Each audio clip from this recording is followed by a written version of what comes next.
Assalamualaikum anak-anak. Waalaikumsalam warahmatullahi wabarakatuh, Pak. Gimana kabarnya semua? Alhamdulillah baik, Pak. Baiklah. Untuk memulai pembelajaran kita pada hari ini, ada baiknya kita berdoa dulu.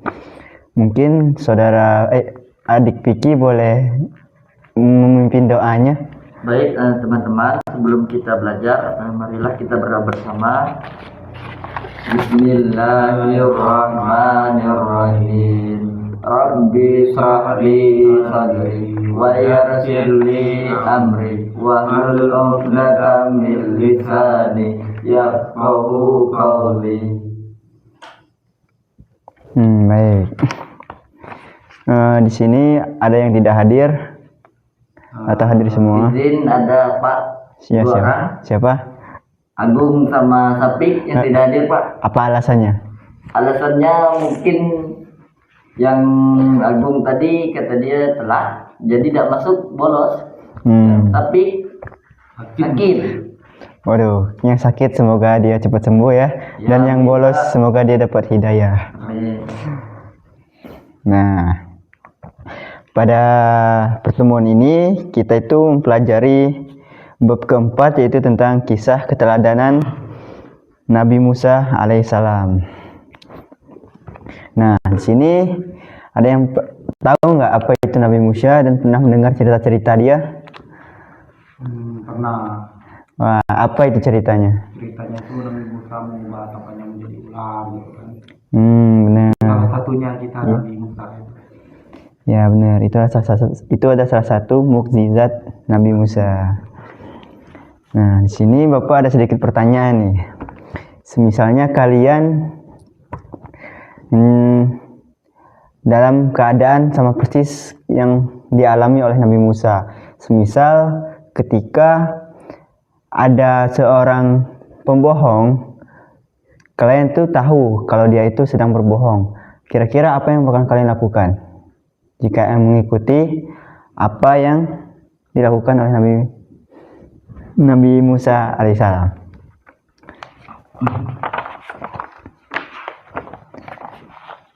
Ayo.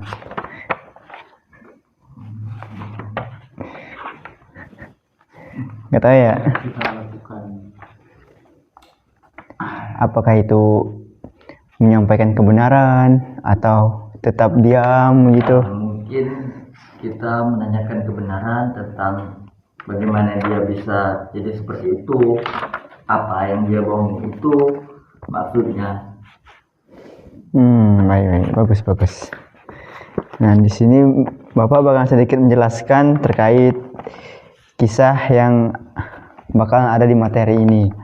Nah, yang pertama itu Nabi Musa merupakan seorang nabi yang terlahir di zaman pemerintahan Raja Fir'aun yang zalim. Nah, pada zaman itu Raja Fir'aun terkenal sebagai raja yang takabur, lalim, dan menganggap dirinya sendiri sebagai seorang Tuhan.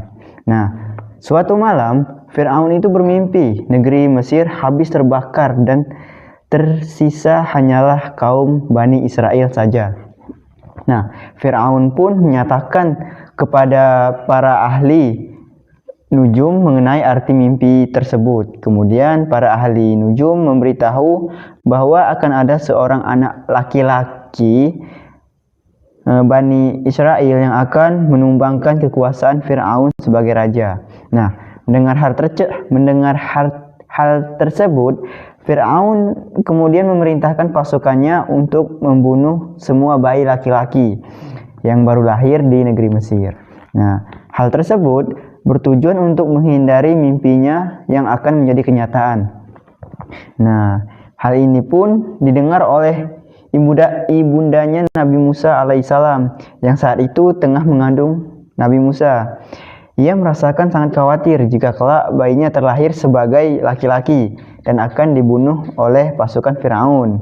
Nah, kemudian saat Nabi Musa alaihissalam lahir, Allah memberikan ilham kepada ibundanya Musa agar menghanyutkan Nabi Musa di sungai. Nah, kemudian Allah memberikan ilham tersebut sebagaimana disebutkan dalam Al-Quran surah Al-Kautsar ayat 7. Allah berfirman,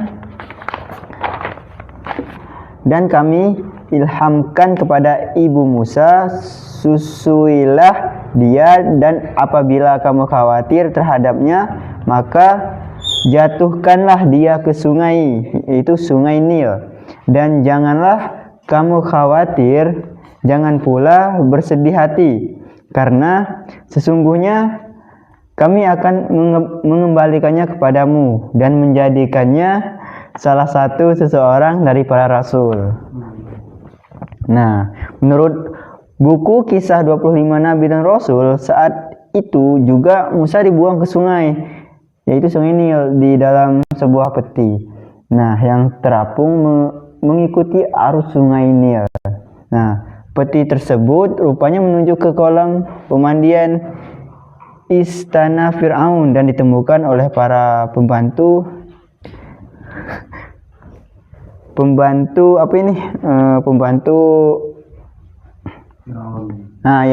Fir'aun.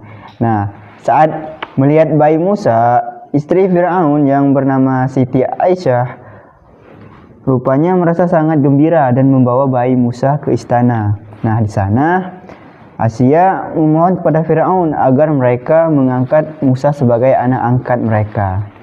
Nah, awalnya Fir'aun hendak membunuh bayi Musa, namun sang istri justru mencegahnya. Dengan berat hati dan atas rasa cinta kepada sang istri, akhirnya Fir'aun pun memenuhi permintaan istri tercintanya. Saat itu istri Fir'aun memang tidak bisa memiliki anak, sehingga saat melihat Nabi Musa, Siti Aisyah merasa sangat gembira. Sejak saat itu Musa resmi menjadi anak angkat Fir'aun dan Siti Aisyah. Nah, kuasa Allah pun begitu terasa nyata kepada Nabi Musa alaihissalam dan keluarganya. Ketika Nabi Musa dapat kembali ke pangkuan ibu kandungnya, saat itu istri Fir'aun memanggil seluruh wanita menyusui untuk memberikan ASI kepada bayi Musa. Namun bayi Musa selalu menolaknya. Akhirnya tidak ada satu wanita pun yang air susunya mau diminum oleh bayi Musa, kecuali ASI dari ibu kandungnya sendiri. Hal tersebut Allah terangkan dalam surah Al-Kautsar ayat 13. Nah, sejak saat itu ibu kandung Nabi Musa merasa tenang meskipun anaknya harus menjadi anak angkat Fir'aun dan sang istri.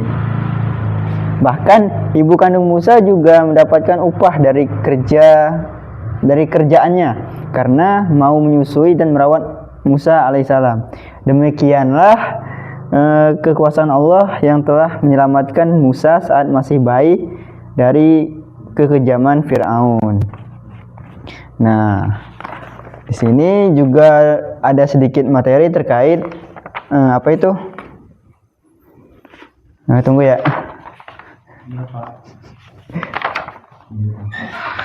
Mungkin kita langsung saja ke meneladani sifat-sifat Nabi Musa. Nah, setelah mendengar beberapa cerita singkat tadi gimana awalnya Nabi Musa, selanjutnya adalah sifat-sifat Nabi Musa. Yang pertama itu ada pemberani dalam menyampaikan kebenaran. Meskipun Raja Fir'aun adalah penguasa yang sangat kejam dan sewenang-wenang, namun Nabi Musa alaihissalam tidak pernah takut untuk menyampaikan kebenaran. Yang kedua, taat kepada Allah. Nabi Musa telah memberikan contoh bahwa yang perlu kita sembah dan minta pertolongan hanya Allah semata. Allah adalah Tuhan yang Maha Esa. Yang ketiga adalah ketekunan dalam belajar. Keteladanan yang lain dari Nabi Musa alaihissalam adalah ketekunan beliau dalam menuntut ilmu ataupun belajar kepada Nabi Khidir. Kemudian yang keempat adalah sikapnya adalah suka membela yang lemah. Ketika Nabi Musa alaihissalam tinggal di istana Raja Fir'aun dan mendapati pertengkaran antara keluarga kerajaan Fir'aun, yaitu orang Kipti dan rakyat jelata dari Bani Israel, beliau justru membela rakyat jelata dari Bani Israel yang lemah. Akhirnya secara tidak sengaja Nabi Musa pun membunuh orang Kipti tersebut. Nah, yang terakhir sifat yang bisa kita tiru adalah sabar dalam berdakwah. Allah mengutus Nabi Musa untuk mengajak penguasa agar bertindak lurus, politisis agar menjadi baik, dan orang kaya agar menjadi pemilik harta yang baik. Nah, mungkin cukup sekian materi dari Bapak yang bisa Bapak sampaikan. Kemudian di sini Bapak ingin membentuk kelompok kecil ya. Boleh kalian membuat lingkaran.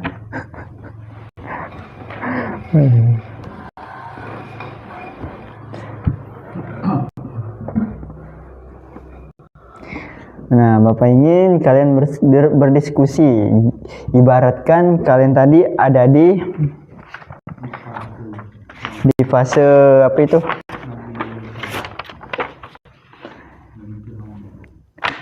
Ketekunan dalam belajar. Nah, gimana sih cara kalian agar tekun dalam belajar tersebut? Nah, itu kalian bisa buat kayak rangkuman ataupun beberapa kata-kata, nanti kalian maju satu persatu untuk mempresentasikannya. Ya, silakan ya. Saya kasih waktu 2 menit.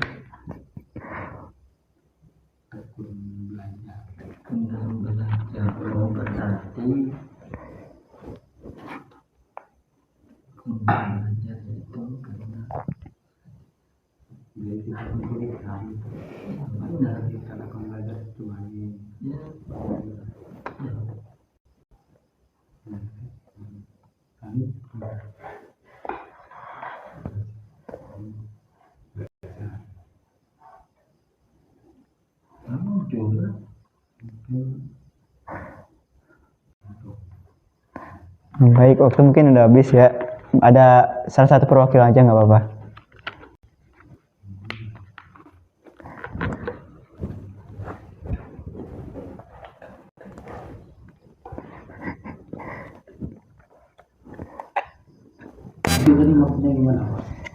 Ketekunan dalam belajar. Itu maksudnya itu kalau di dalam kisah Nabi Musa alaihissalam itu keteladanan yang lain dari Nabi Musa adalah ketekunan beliau dalam menuntut ilmu ataupun belajar kepada Nabi Khidir. Nah, di sini beliau kan diperintahkan oleh Allah Subhanahu wa taala untuk menuntut ilmu ke tempat yang sangat jauh dan dituntut untuk sabar dan tekun dalam belajar meskipun menemui kejadian-kejadian yang aneh. Selain itu, beliau juga sangat patuh dan taat kepada gurunya yang memberikan berbagai pembelajaran. Nah, maksudnya itu beliau tetap belajar walaupun ada rintangan seberat apapun. Dia itu tetap tekun, yaitu tetap konsisten. Artinya dia tidak pantang mundur dan tidak patah semangat. Dan beliau pun juga sangat baik kepada gurunya dan tetap mengikuti apa yang diperintah gurunya. Mungkin dari tekun belajar ya. Iya. Kalau dari saya sendiri, kedengeran apa?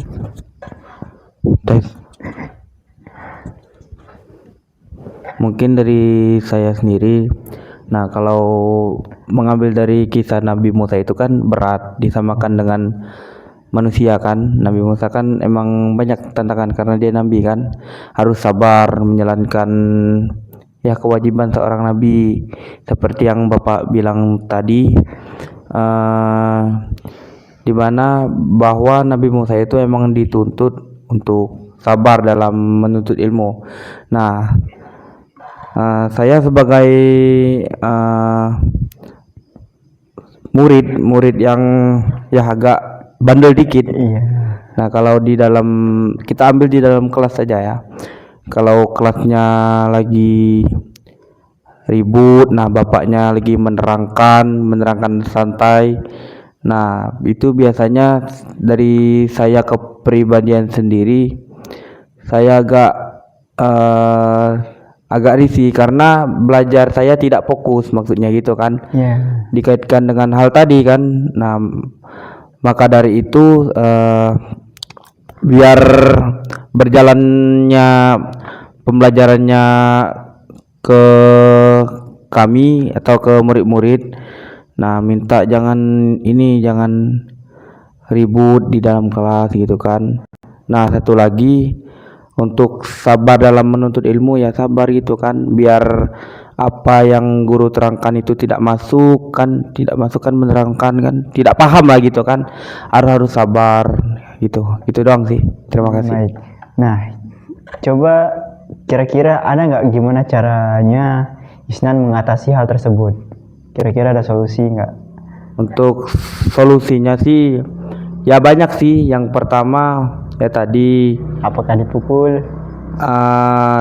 tidak, solusinya itu apa, melakukan perkataan yang baik, ngomong secara baik-baik ke teman-teman yang lain biar agar kelasnya tidak ramai kan, kasihan juga dengan gurunya kan. Nah gitu, ngomong baik-baik itu solusi yang pertama. Kalau emang nggak bisa diajak omong baik-baik, ya itu dari gurunya sendiri itu bagaimana itu. Kalau gurunya tidak nyaman kan nggak enak belajarnya gitu. Nah, terutama harus sabar dalam menuntut ilmu itu sangat penting kan. Apalagi di kehidupan manapun, di kehidupan bermasyarakat, di sosial, di lingkungan sekitar, lingkungan sekolah itu kan harus sabar lah kan. Namanya juga kan manusia kan, harus banyak-banyak sabar. Intinya ya jangan gimana ya, ngomong secara baik-baik lah ke orang agar bisa sabar lah. Waduh, mantep banget ini penjelasan dari Isnan ya, hasil diskusinya tadi. Benar sekali, kita itu memang harus sabar dalam menghadapi apapun. Kita tidak boleh memukul, tapi kita bisa menyampaikannya dengan berani dan lantang. Itu ada di sifat yang pertama, itu pemberani dalam menyampaikan kebenaran. Nah, dengan cara lemah lembut, tidak harus dengan kekerasan. Benar banget yang dijelaskan oleh Isnan tadi. Mungkin cukup sekian sih penjelasan untuk pada bab apa itu, meneladani sifat Nabi Musa. Untuk selanjutnya mungkin ada sedikit tugas dari Bapak untuk di pertemuan selanjutnya. Kalian bisa membuat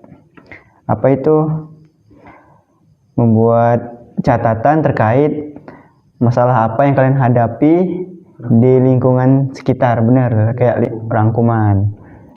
Nanti dipresentasikan lagi di depan, kemudian nanti Bapak bisa sedikit menjelaskan gimana cara menyelesaikan masalah tersebut. Ya, ibarat Bapak bisa membantu untuk kalian bisa fokus belajar. Nah, mungkin cukup sekian untuk pertemuan kali ini. Sebelum mengakhiri pertemuan kali ini, ada baiknya kita berdoa lagi. Mungkin dipimpin oleh Saudara Vicky. Silakan. Baik teman-teman, sebelum kita pulang, ada baiknya kita berdoa supaya ilmu yang disampaikan Bapak bisa berkah untuk di kemudian hari, untuk kita bekal kita. Bismillahirrahmanirrahim. Wal asri innal insana lafi khusr illal ladzina amanu wa amilus solihati wa tawasau bil haqq wa tawasau bis sabr. Amin. Amin. Baiklah, mungkin Bapak akhiri. Assalamualaikum warahmatullahi wabarakatuh. Waalaikumsalam warahmatullahi wabarakatuh. Abis ini kalian ya sama-sama. Abis ini kalian istirahat ya. Ya, Pak. jadi Pak. Ya, pulang dulu ya. I just had to let you know you're